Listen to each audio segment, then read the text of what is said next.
Day on Capital Connection, dirty tricks in a race for Congress. Yes, hello. This is Jim Sherman from the Los Altos newspaper, SIUE. Why a Republican operative posed as a reporter to ambush Democrat Betsy Dirksen-Londrigan, and what Congressman Rodney Davis's campaign manager has to say for himself. Plus, Governor Pritzker pushes back against President Trump on immigration. Illinois stands as a firewall against Donald Trump's attacks on our immigrant communities. How the governor's office negotiated the release of 3 immigrant children detained by federal agents. And ranking America's best and worst presidents, the co-CEO of C-SPAN, Rob Kennedy, joins us. Representative Chris Miller from Oakland talks about his recent spat with House Republican leader Jim Durkin. And joining us on our Reporters Roundtable, Bernie Schoenburg from the State Journal-Register and Rebecca Anzel from Capital News, Illinois. It's all coming up on Capital Connection. From the Illinois State Capitol, this is your Capital Connection.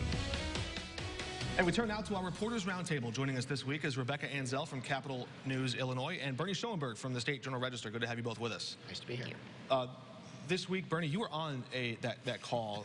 Sorry to call you out there, but from last week it was now with Betsy Dirksen-Londrigan, the Democrat running for Congress, and she was trying to make the case that she can't be bought and paid for. It seems clear that the congressman's campaign, Congressman Davis's campaign, is trying to undermine that claim.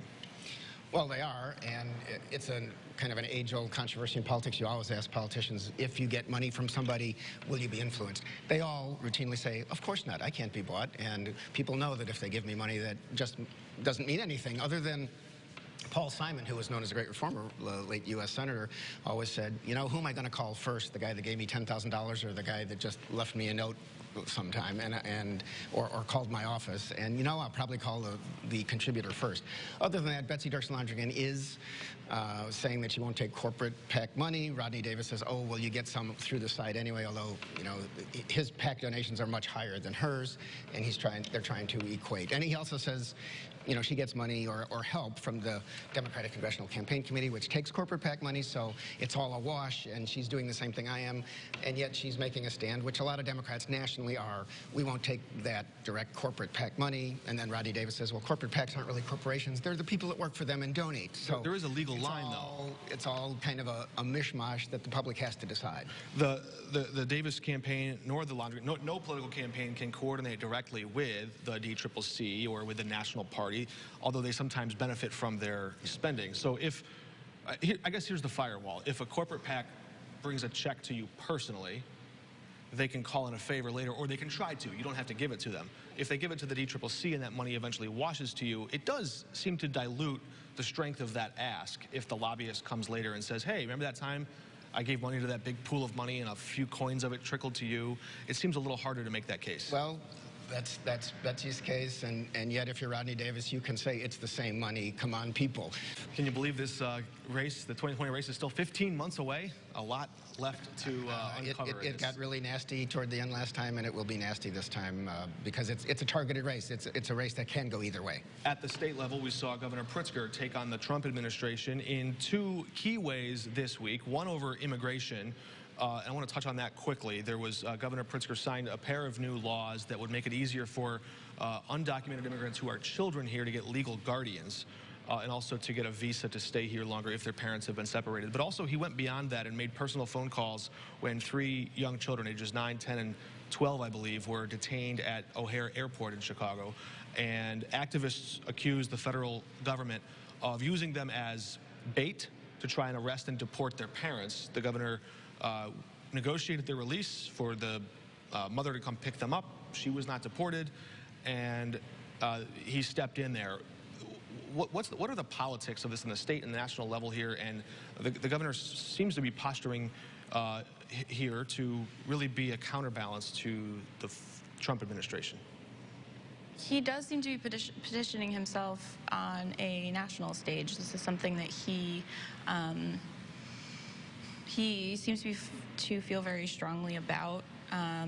He has, like you said, signed these 2 recent bills, and then on immigration as a whole, I mean, he has called for, on a number of occasions, for the federal government to back off on ICE raids and other such instances. So it's a continuation of what he's done in the past as well. I think it fits the way he's been with abortion, the way he's been with marijuana laws.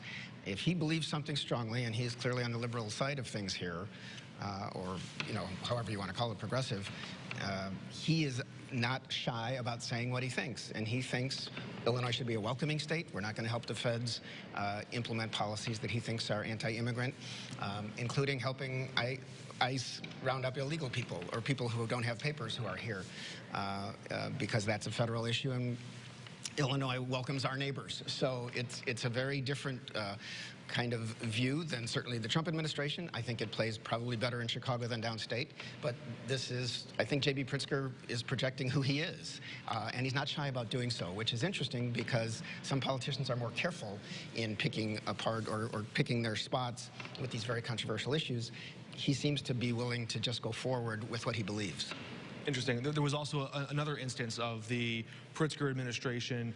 This was a little bit more nuanced, but with the federal government wanted to reinstate some rules around Title X, and it has to do with federal funding and what family planning agencies and abortion providers can do with that federal funding. I know you had a story about this. How did the Pritzker administration respond, and where does it stand today? So the federal government basically was clarifying some rules that said that taxpayer funding cannot be used in any way, shape, or form for abortion, to put it simply. And the Pritzker administration said, we don't want federal funding if that's the case. And so they turned down about $3.75 million and are instead going to use state tax dollars to fund the Department of Public Health's clinics that they oversee. So the state's kicking in. There are two other non-state providers here. They've also refused federal funding as well. That's right. Planned Parenthood turned down $3.5 million, and Aunt Martha's turned down $500,000. And then quickly before we go, there's another story that continues to unfold slowly, very slowly, but little pieces of information keep coming out. This is about Speaker Michael Madigan. The feds keep circling the speaker. Kevin Quinn was one of his close political operatives.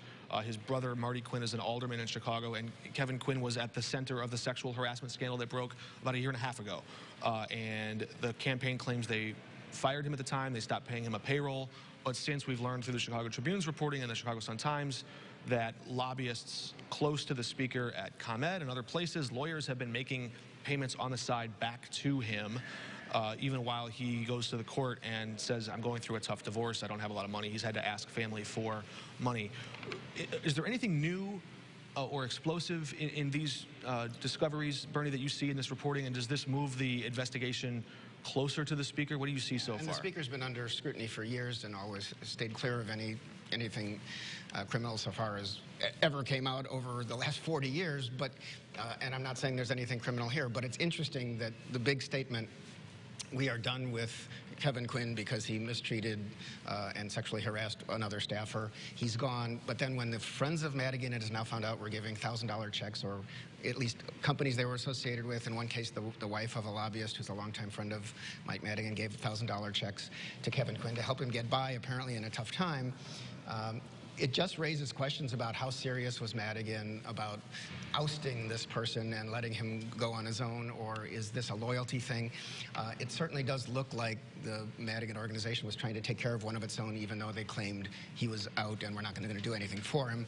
We'll have to see where this develops, but it's a very interesting paper trail so far that those news organizations have been bringing out.